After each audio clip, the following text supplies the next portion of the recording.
Hello everyone and welcome to Retro Dad and Modern Lad. In today's video I'm going to talk about my experience owning a Sega Dreamcast during its exciting but short-lived time on the market from 1999 to 2001. However, we first need to go back in time to before the Dreamcast reveal and launch when I owned a Sega Saturn. After getting a Saturn for Christmas in 1995, it quickly became apparent that the console was struggling against the Sony PlayStation. But with great games such as Sega Rally, Virtua Fighter 2 and Panzer Dragoon, I was enjoying the best gaming of my life with the Sega Saturn. In many ways, as a teenager, I was shielded from some of the negative aspects of the Saturn, such as a lack of third-party support and game droughts, as I mainly received games for Christmas and my birthday, whilst also occasionally trading games to get new ones. Towards the end of the Saturn's time on the market, games were few and far between, but those who stayed were rewarded with excellent games such as Panzer Dragoon Saga and Deep Fear. At the time, I got my gaming news from magazines, and my favourite was the official UK Sega Saturn magazine. I remember the excitement of seeing them announce a new Sega console would be out in 1999, but also I remember feeling disappointed that Sega were dropping the Saturn so quickly and the amount of games that were cancelled for the system. One of my favourite games was Tomb Raider, but despite Tomb Raider 2 being announced for the Saturn, it was cancelled after Sony signed an exclusivity deal. Another one of my favourite games was Resident Evil, but again, Resident Evil 2 was cancelled. Virtua Fighter 3 was announced for the Saturn in late 1996, but mysteriously vanished. Whilst Sega's mascot Sonic the Hedgehog bizarrely never had their own mainline Sonic game on the Saturn.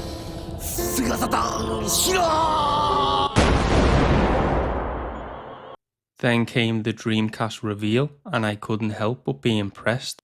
The console and controllers had a futuristic look to them, and having a screen on the memory card where you could play games and also see in-game data seemed revolutionary at the time. The demos blew my mind and also looked as good as arcade graphics, which were always ahead of the home console market at the time. Dreamcast was truly the next generation, with 32-bit problems such as pop-in, low frame rates and poor quality textures a thing of the past. The big question was, should I stick with Sega and get a Dreamcast or wait for the PlayStation 2? Games can make or break a console, and as soon as I saw Sonic Adventure, Resident Evil, Tomb Raider and Virtua Fighter 3 were in development for the Dreamcast, I was all in. I also signed up to my first magazine subscription with the official Dreamcast magazine, having previously got my magazines from the newsagents. The Dreamcast launch and advertising campaign arrived in the UK, but I was unable to get a console at launch and had to wait until Christmas. The TV adverts were more mature and focused on the Dreamcast's online capabilities as opposed to showing gameplay, which I think was a mistake.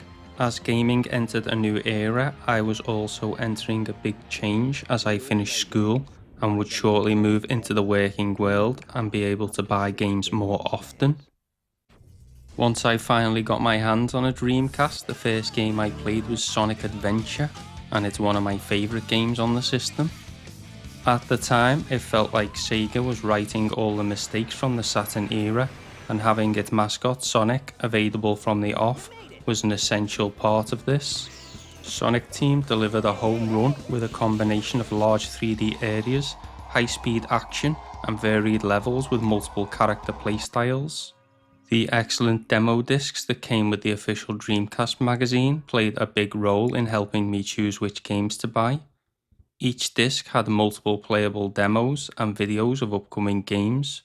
A special mention goes to Sega Swirl, which was a great puzzle game I put a lot of time into from the demo discs.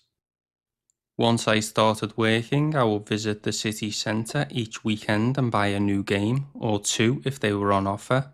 Back in the day, there were a lot of different shops that sold games. My favourite was Electronics Boutique. Let me know in the comments what was your favourite shop for buying games. Virtua Fighter 3 on Dreamcast may not be quite arcade perfect, but I was amazed to see the detail in the multi-layered stages and really enjoyed the game. Resident Evil Code Veronica was another one of my favourite games and truly looked next generation on the Dreamcast with its brilliant graphics and improved camera system. The game also had a higher level of tension and atmosphere which aided the survival horror experience. I only wish they had done a couple of more games using this engine as I thought it was fantastic.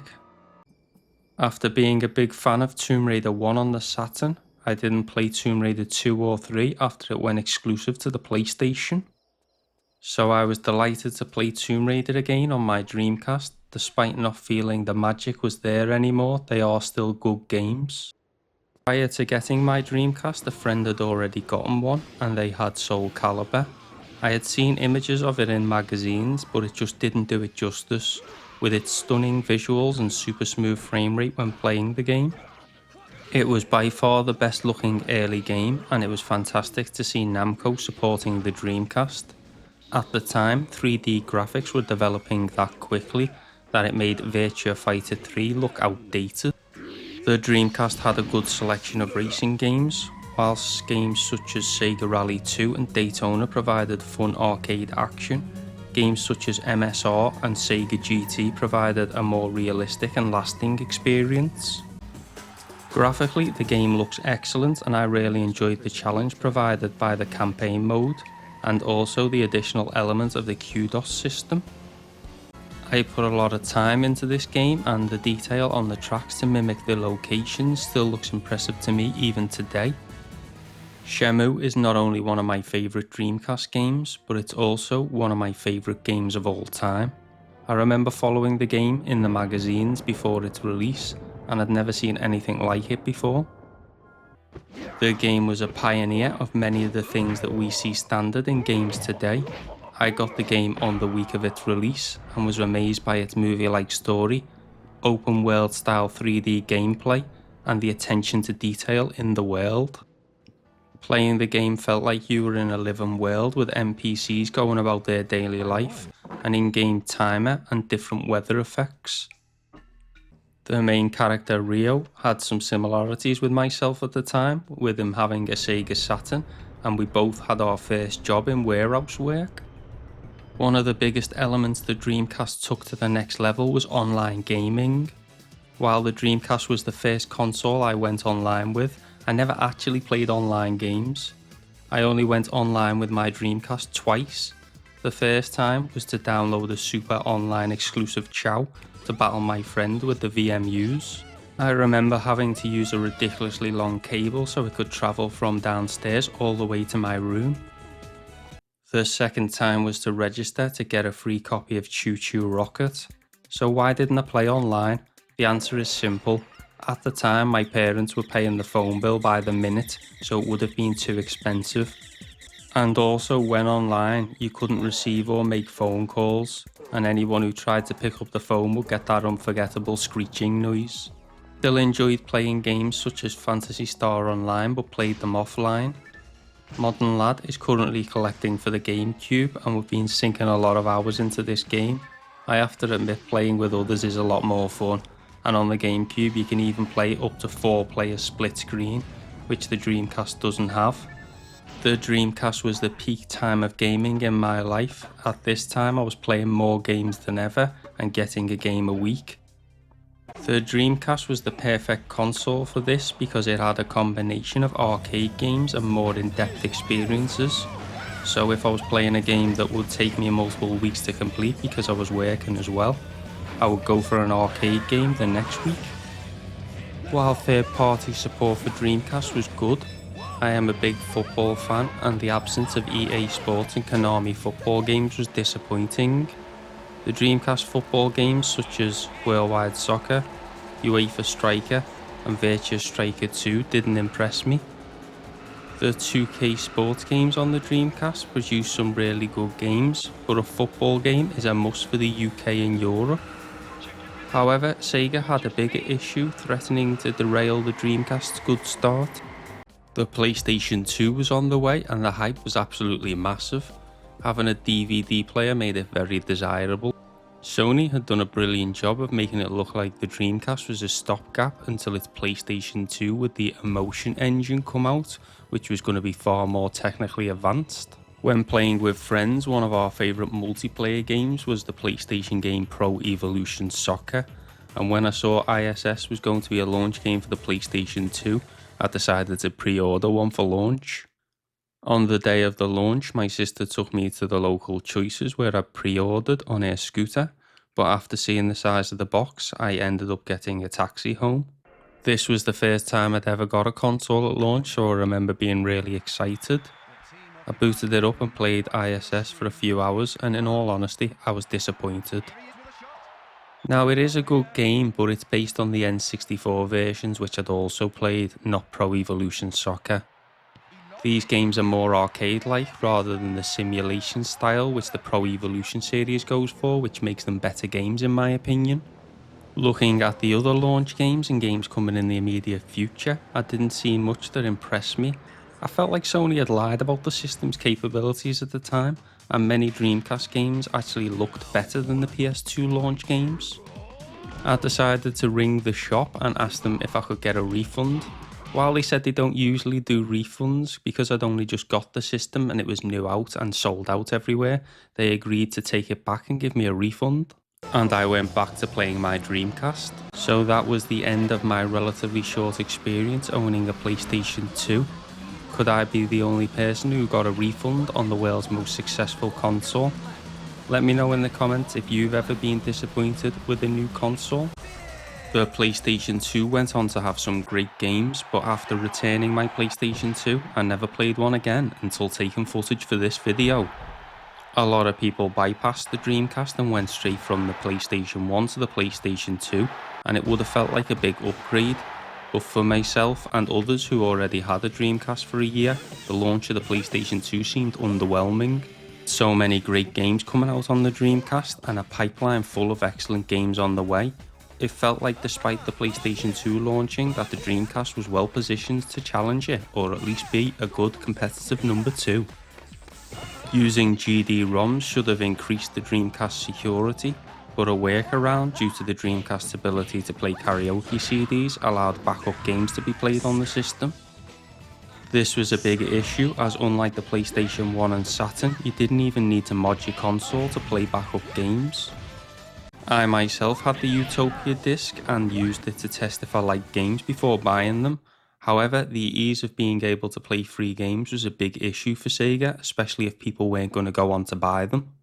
With Nintendo getting ready to release its GameCube and Microsoft entering the console market with its Xbox, the Dreamcast was going to have more competition. And then, after some rumours, the news finally dropped that Sega was looking to stop production of the Dreamcast and start making games for other consoles. Magazines tried to downplay the effects this would have on the Dreamcast's future, but it was obvious the dream was over. I remember being angry with Sega after I'd remained loyal after the Sega Saturn and them abandoning that early, and they'd let me down again. The Dreamcast continued to release some of the best games around. Skies of Arcadia is one of my favourite Dreamcast games and is a brilliant adventure. The game would go on to get a good port to the GameCube with some extras as well. Despite a lot of good games still coming out for the Dreamcast, there was a lot of games that got cancelled after the announcement that I was looking forward to, such as Half-Life, Black and White, and Castlevania. In the UK and Europe, we were very lucky to get Shenmue 2 released for the Dreamcast, as the game never got a US release. Dreamcast game releases were slowing right down and there were not many coming in the future. After being amazed with Shenmue 1, I couldn't wait to continue the story with Shenmue 2, and the game was everything I hoped it would be. While the first game takes place in an intimate small village with a port, Shenmue 2 has more vibrant environments with a mix of large spectacular areas and villages to explore. I have to admit I never discovered the duck racing while playing the game, but it's amazing to see the things people have discovered over the years. I got a GameCube at launch and also got an Xbox where it looked like most Sega games were heading. I thought with Shenmue 2 being released on Xbox it would signal the story being completed. However, that wasn't the case. I continued to play my Dreamcast alongside them consoles and often found myself drawn back to the Dreamcast and its fantastic games. In less than 10 years, I'd gone from playing my first ever console, the Sega Master System, to playing Sega's last ever console, the Sega Dreamcast. It was truly a magical time in gaming as it transitioned from 2D to 3D, and then consoles brought home the arcade with advanced graphics, effects and smoother frame rates.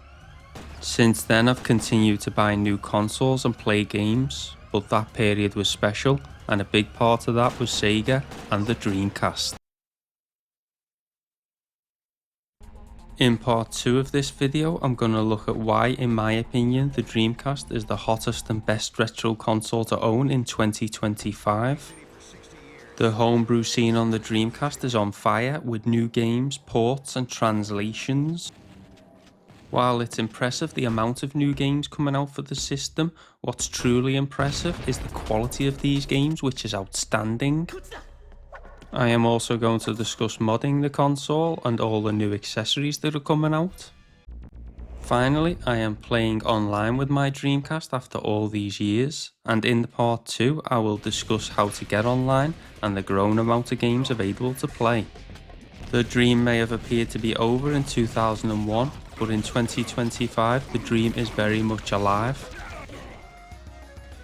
The channel is very close to hitting 2,000 subscribers, so if you've liked this video, please give it a like and subscribe to my channel. Thanks for watching, and I'll see you soon.